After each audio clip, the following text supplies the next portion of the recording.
সূরাতুল ইখলাস এমন একটি সূরা, নবীজি সাহাবী আব্দুল্লাহ ইবনে মাসউদকে ডাক দিয়ে বলে, সাহাবীরে এই সূরা তুমি এত বেশি বেশি তেলাওয়াত কেন করো?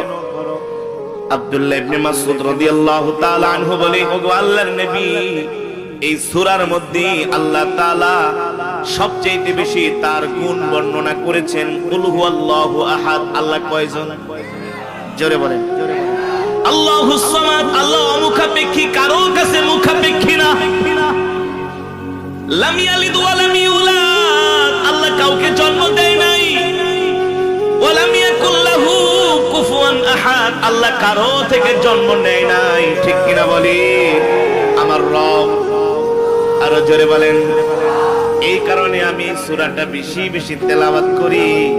আল্লাহর নবী বলে, সাহাবীরে এই সূরাটা তুমি এই যে বেশি বেশি তেলাওয়াত করো, এই কারণে শুধু তোমার প্রতি আমি খুশি না, ফেরেশতারাও খুশি। শুধু ফেরেশতারা খুশি নিয়ে আল্লাহ তোমার উপর খুশি। গতকালকে জিবরাইলের মাধ্যমে আল্লাহ আমাকে জানাই দিছে, আল্লাহু আকবার, এই সূরার সাথে যদি কেউ সম্পর্ক রাখে, এই সম্পর্কটা তার জন্য জান্নাতে যাওয়ার কারণ হয়ে যায়, মনের আশা পূর্ণ হয়। ঠিক না বলেন? তো একজন সিলেটি যুবক বাবা খারি সাহেব মাহফিল শেষ আইসা বলে, হুজুর আমাকে একটা আমল দাও, দোয়া করুক, আমি একটা লন্ডনের ভিসা চাই। কান্না করে দিছি।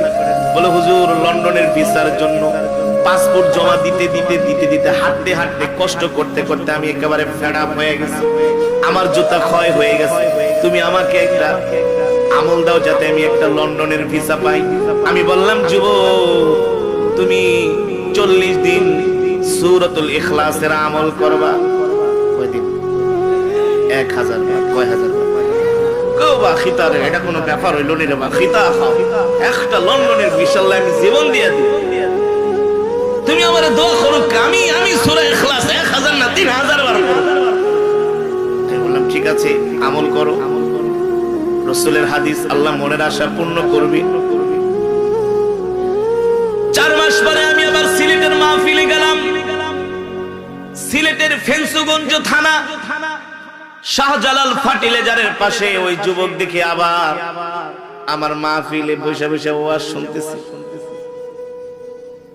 মাহফিল শেষে আমার সাথে এসে দেখা করলো, আমার উপর রাগ, আমার উপর গোবা খিতারে বা, তুমি খিতা আমল দিছো, কোনো খাম হয় না, তুমি ভুয়া। আমি বললাম, কেন? আরে আমার জীবনের এত বড় স্বপ্ন,